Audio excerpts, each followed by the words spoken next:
రియా, నా పొరుగున ఉండేది, ఎప్పుడూ ఒక రహస్యమైన మహిళ. 35 ఏళ్ల వయస్సులో కూడా, ఆమె కళ్లలో ఒక మెరుపు ఉంది, అది కొన్నిసార్లు నన్ను చంచలంగా చేస్తుంది. మేము ముంబైలోని ఒక ప్రశాంతమైన ప్రాంతంలో ఒకే భవనంలో నివసిస్తున్నాము. నా భార్య, అంజలి, ఒక ఉద్యోగిని, మరియు నేను, రాహుల్, ఒక రచయితను. రియా మా జీవితాల్లోకి వచ్చే వరకు మా ఇద్దరి జీవితాలు సాధారణంగానే సాగుతున్నాయి. ఒక రోజు, రియా తన భర్త, అమిత్తో సంతోషంగా లేనని నాకు చెప్పింది. అమిత్ ఒక బిజీ వ్యాపారవేత్త మరియు అతను రియాకు తగినంత సమయం ఇవ్వడు. రియా ఒంటరిగా భావిస్తుంది మరియు ఆమెను అర్థం చేసుకునే వ్యక్తి కోసం వెతుకుతోంది. రియా గురించి నాకు బాధ కలిగింది. నేను ఆమెను ఓదార్చడానికి ప్రయత్నిస్తున్నాను, కాని ఆమె నా నుండి మరేదో కోరుకుంటుందని నాకు అనిపించింది. ఆమె మాటలు, ఆమె స్పర్శ, ఆమె కళ్లలో దాగి ఉన్న ఆరాటం, అన్నీ నన్ను ఆమె వైపుకు లాగుతున్నాయి. రోజులు గడిచే కొద్దీ, రియా మరియు నా మధ్య ఒక వింత సంబంధం ఏర్పడింది.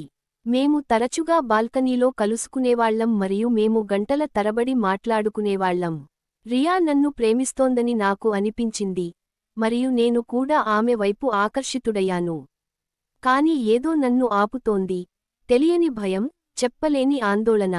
ఒక రాత్రి, రియా నన్ను తన ఇంటికి పిలిచింది. నేను కొంచెం భయపడ్డాను, కాని నేను వెళ్లాను. నేను రియా ఇంటికి చేరుకున్నప్పుడు, ఆమె అందమైన ఎరుపు చీర ధరించి ఉండటం చూశాను. ఆమె నన్ను చూసి నవ్వింది, మరియు నేను కరిగిపోతున్నట్లు అనిపించింది. రియా నన్ను తన ఇంటి లోపలికి తీసుకెళ్లి, తలుపు మూసింది. మేము ఒకరికొకరు దగ్గరయ్యాము మరియు మేము ఒకరినొకరు ముద్దు పెట్టుకోవడం ప్రారంభించాము. ఆ రాత్రి మేము ఒకరినొకరు చాలా ప్రేమించామని నాకు గుర్తుంది. కాని ఆ రాత్రి ఏదో జరిగింది, అది నా మనస్సులో ఒక ప్రశ్నను వదిలివేసింది. రియా గదిలో ఒక వింత సువాసన ఉంది, నేను ఇంతకు ముందు ఎప్పుడూ చూడని సువాసన. మరుసటి ఉదయం, రియా నన్ను ప్రేమిస్తున్నానని మరియు నాతో ఉండాలనుకుంటున్నానని నాకు చెప్పింది. కాని నేను ఆమెను అంగీకరించలేకపోయాను. నేను నా భార్య మరియు పిల్లలను వదలలేను. మా సంబంధం ఒక తప్పని మరియు మనం ఇక్కడే ముగించాలని నేను రియాకు చెప్పాను. రియా ఏడవడం ప్రారంభించింది మరియు నేను ఆమెను మోసం చేస్తున్నానని చెప్పింది. కాని మా సంబంధం అక్కడితో ముగియలేదు.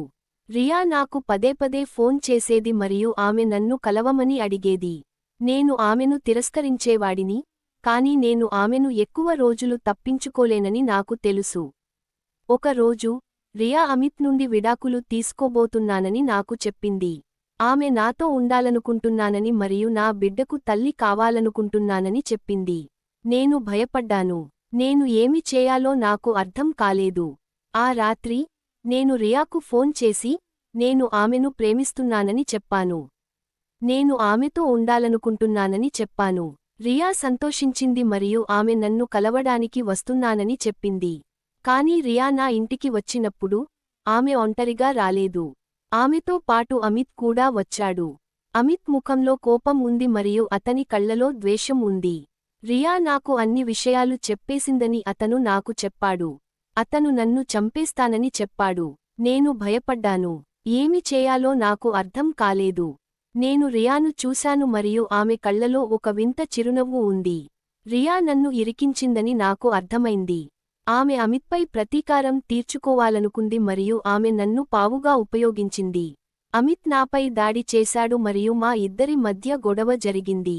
రియా అమిత్ను ఆపడానికి ప్రయత్నించింది, కాని అతను ఆమెను తోసి దూరంగా విసిరాడు. అమిత్ నన్ను కత్తితో పొడిచాడు మరియు నేను నేలపై పడిపోయాను. నేను లేచినప్పుడు, అమిత్ మరియు రియా ఇద్దరూ మాయమయ్యారని చూశాను. వారు ఎక్కడికి వెళ్లారో నాకు తెలియదు మరియు వారు ఏమి చేస్తున్నారో నాకు తెలియదు. వారు నన్ను కనుగొంటారని మరియు వారు నన్ను చంపేస్తారని నేను భయపడుతున్నాను. ప్రేమ ఒక ప్రమాదకరమైన భావన అని ఈ కథ నాకు నేర్పుతుంది. ఇది మనకు ఆనందాన్ని ఇవ్వగలదు, కాని ఇది మనల్ని మోసం చేయగలదు. మనం ఎల్లప్పుడూ మన చర్యల పరిణామాల గురించి ఆలోచించాలి మరియు మన ప్రేమ కోసం ఎప్పుడూ తప్పు చేయకూడదు.